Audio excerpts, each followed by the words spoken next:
Let's give a round of applause to Mr. Jim. Obviously, as IATA, he will have more information for us than we can ever consume in one day. I mean, they are overseeing aviation worldwide.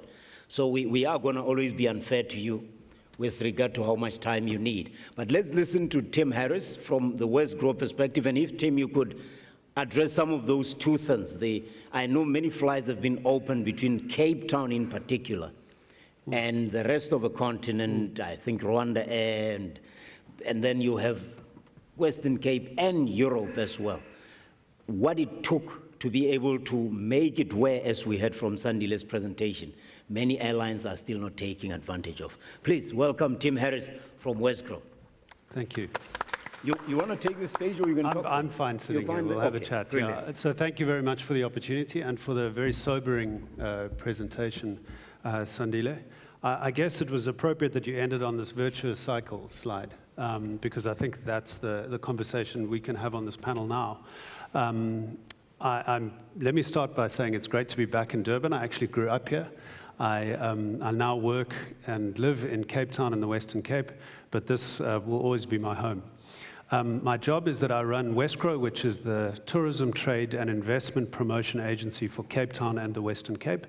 And if you come from pretty much anywhere in Africa, you would have agencies like ours promoting your destination. There's a couple of interesting elements around our agency. The one is that we do tourism and economic promotion together, which we believe is the future of place marketing. And the second one is that we represent both the city of Cape Town and the broader province of the Western Cape. We represent the state government and the city government. And we think that is, again, best practice in terms of aligning a marketing and promotion message. But the truth is we have a lot of challenges. Some of the ones that Sandile sketched out apply to Cape Town as much as anywhere else in Africa, but we've also got a couple of unique ones, like we sit right at the southern tip of Africa. We're about as far as you could possibly be from all of our major markets, literally at the end of the continent. And then we have the situation where maybe, like many of you, we are the second city. We're not Johannesburg, we're not the traditional economic hub, we're not the traditional aviation hub.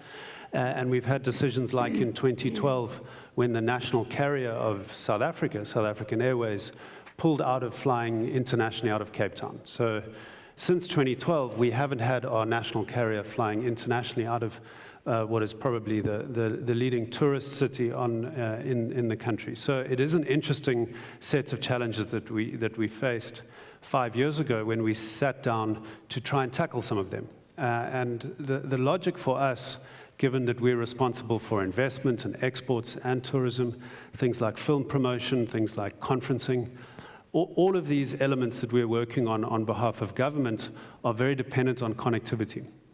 So the question is, how do you solve connectivity when you've got the situation Sandile explained and all of these additional constraints? It turned out that it was fairly easy in our case to make significant progress. What we've done in the last 5 years is double the number of routes flying to Cape Town. We did that through building a collaboration between government and business.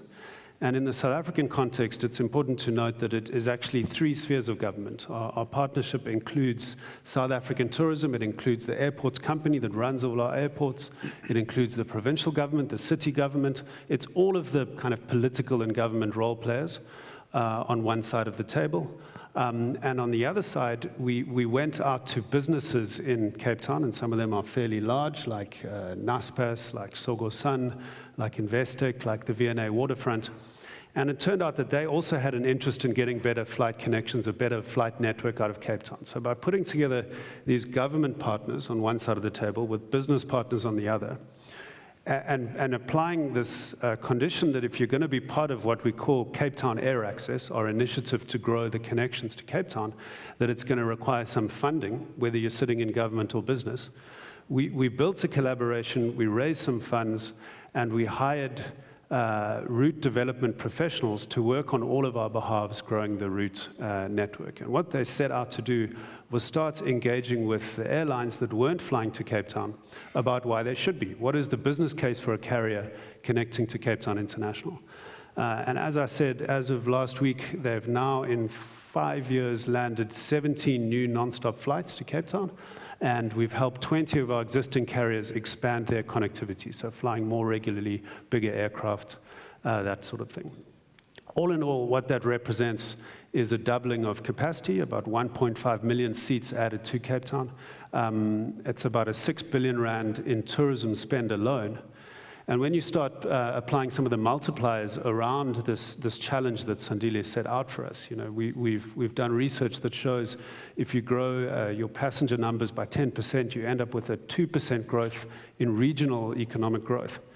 We calculate that every time we land a new flight in Cape Town, it represents 3,000 new permanent jobs in the city. So there's a big impact not only on our ability to promote tourism on the back of this new network, but also the broader economic benefits, particularly for us in terms of positioning Cape Town as a competitive business hub for the continent.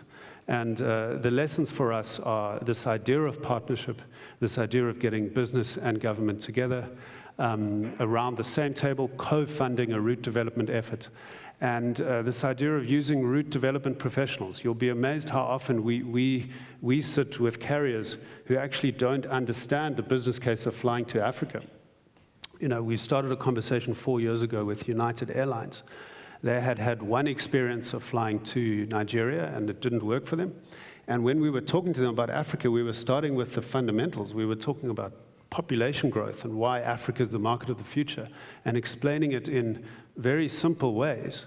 Over a 4-year period, we made that argument and we built the relationship, and now on the 15th of December, United is launching their non-stop flight from New York to Cape Town. So that's just the most recent example. And often it's an education challenge as much as anything else. But obviously for us, this African story is really important. We're pleased to have linked to 8 new African destinations in the last 5 years on the back of 4 new partner airlines. And I hope in some small way, Sandile, our example shows how collaboration can start to trigger that virtuous circle that you described. All right, thank you. Thank you very much.